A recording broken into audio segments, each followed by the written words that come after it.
Depuis l'Antiquité, l'astrologie et la mythologie avancent souvent ensemble. Les anciens observateurs du ciel ne voyaient pas seulement des étoiles dans les constellations, ils y reconnaissaient aussi des figures et des histoires. Ces récits permettaient de transmettre des symboles, de donner une signification aux signes du zodiaque et de relier le ciel à l'expérience humaine. Dans cette série consacrée au lien entre l'astrologie et la mythologie, nous allons aujourd'hui nous arrêter sur l'un des récits les plus célèbres de la mythologie grecque, celui du taureau et de la princesse Europe. L'histoire commence sur les rivages de la Phénicie, dans une région qui correspond aujourd'hui au Liban. Europe est la fille du roi Agénor. Les textes anciens la décrivent comme une jeune princesse d'une grande beauté. Un matin, accompagnée de ses compagnes, elle se promène au bord de la mer et cueille des fleurs dans une prairie. Depuis le sommet de l'Olympe, Zeus aperçoit la jeune princesse. Le roi des dieux tombe immédiatement sous son charme. Mais il sait qu'il doit approcher la jeune femme avec prudence. Il décide alors d'utiliser l'une de ses métamorphoses. Zeus se transforme en un magnifique taureau blanc.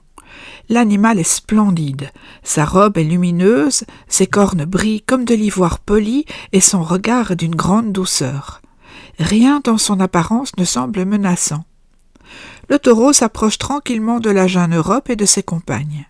Les jeunes filles s'émerveillent devant cet animal si calme et si beau.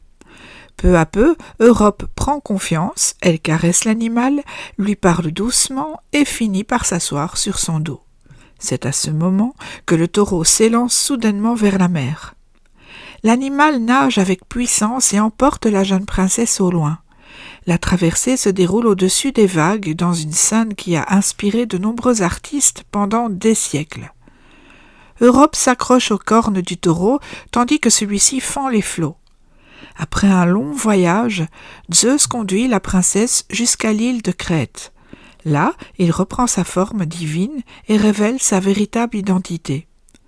Selon la légende, Europe deviendra la reine de Crète et donnera naissance à plusieurs enfants, dont Minos, qui deviendra l'un des rois mythiques de l'île.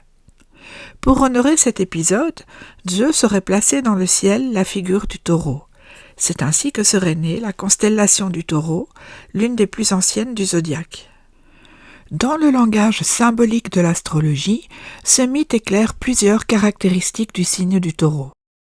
Il incarne la force tranquille, la beauté de la nature et une certaine puissance contenue. Dans la légende, l'animal apparaît d'abord comme une présence paisible, presque rassurante, mais il possède aussi une grande énergie et une détermination capable de traverser la mer. Le taureau est un signe de terre. Il est associé à la stabilité, à la sensualité, au lien avec la nature et au plaisir simple de l'existence. La prairie fleurie, la mer, la présence de l'animal puissant et calme, tous ces éléments du mythe rappellent cette dimension très terrestre et très sensorielle du signe. La légende de Zeus et Europe évoque également l'idée de passage.